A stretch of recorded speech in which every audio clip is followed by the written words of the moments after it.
Okay, so for day 3, we're going to be going to Canvas, and you'll go to your foldable directions, and you will see that we have to learn about Carolus Linnaeus today. So when you look at this information here, there's actually a hyperlink on here that's going to take you to Carolus Linnaeus. So as a reminder of what your foldable should look like, this is what we should have so far. So I made 3 different copies. It doesn't matter if you copied from download one of the images, or if you make your own, however you want to do it, where you have the superbacteria, you have your prokaryotes and your eukaryotes, you have your Dallas Kids Play Cards, your broadest to most specific. Any of those will work, just showing that you've got your broadest all the way down to your most specific. You've got both uni and multicellular, and if you want to write both of those words, you can write it that these are multicellular for the animals and plants, and the protistas can be single or multicellular, single-celled and unicellular. Single-celled and unicellular are the same thing, but they could be single-celled or it could be multicellular. That's where this whole domain, it could be one or the other. It could be, doesn't matter. Well, it matters if you're the object, the organism. So the next thing we're going to be doing is getting out of here. And yes, I want to exit, and we're going to go into our link here. We're going to go to Carolus Linnaeus. And when we go to this link, let me get you in present mode. Get out of the Alligator. And we go to the first page. If you remember with Landon Harvey, he made that really cool picture that he had, and I said we were going to get back to this scientist. This is the day you get to have that scientist. So what we're looking for is Carolus Linnaeus, and we call him the father of modern father of taxonomy. And he developed the modern system of naming, which is called the binomial nomenclature. And that's basically where you have a genus and you have your species names, they go together.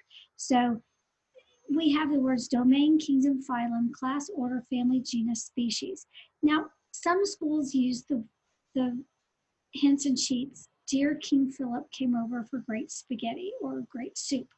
We do, at Stafford, we say Dallas Kids Play Cards on fat green stools. However you happen to do it, as long as you remember that the D for domain, D for Dallas, K for kingdom, K for kids, as long as you can match between those, that's really what we're looking for, that you remember it's domain, kingdom, phylum, class, order, family, genus, species. And this is where it plays a part in our organization. So like if you took a picture of a cat and we learned about cat, this is where Carolus Linnaeus organized all the living things. So a cat happens to be an animal, so it's the kingdom Animalia. Now, recently is when we got domains. So domains haven't been around for a long time. So kingdom is what everything started out with. So that's why it starts off with Animalia, but it would be eukarya for the domain. Kingdom would be Animalia. The phylum is Chordata. That means they have a spine. That's us too. We also have a spine. The class is Mammalia. They're mammals. Well, we're mammals. And the order is Carnivora. They eat meat. Humans can't eat meat. The family is Felidae. We are not that family. This family includes the house cat, tigers, lions, jaguar, leopard, cheetah, and a lynx. The genus is Felis, and the species the Catus. So you have Felis catus. Here's an example of the coyote, and let me get my picture out of the way, and a gray wolf. And you'll see they start off with the same eukarya domain, the same Animalia kingdom, the same Chordata, which is the phylum, the same class Mammalia, the same order Carnivora, the same family Canidae, the same genus Canis, and that's when I told you the last two, the binomial nomenclature, this is what he came up with. So he has the Canis, the genus and the species. So you have a Canis latrans, and you have, whoa, can we go back there? And we have the Canis lupus. And so if we are talking about a Canis lupus, these are all Latin terms, that is going to be talking about specifically the gray wolf. It's most general, way up here at the domain, is very specific as we get to the very bottom. So you know which part of that family that we're talking about. Last one example is an alligator.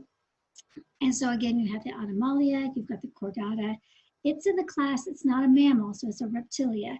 And you've got an order, you've got the family, you've got the genus, and you put the two together. The genus, there's your genus, and that's your species. So you've got the whole thing and every single living organism. So everything from your eukaryotes, the protistas, the plantae, the fungi, the eubacteria, every single living organism in all of those different kingdoms, all those domains, they all will be classified this way. The taxonomy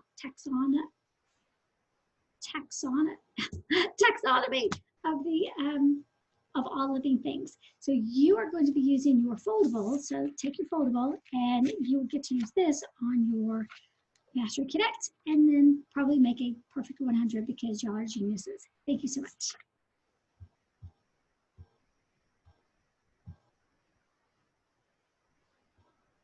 This always takes me forever. Y'all are so patient. Thanks.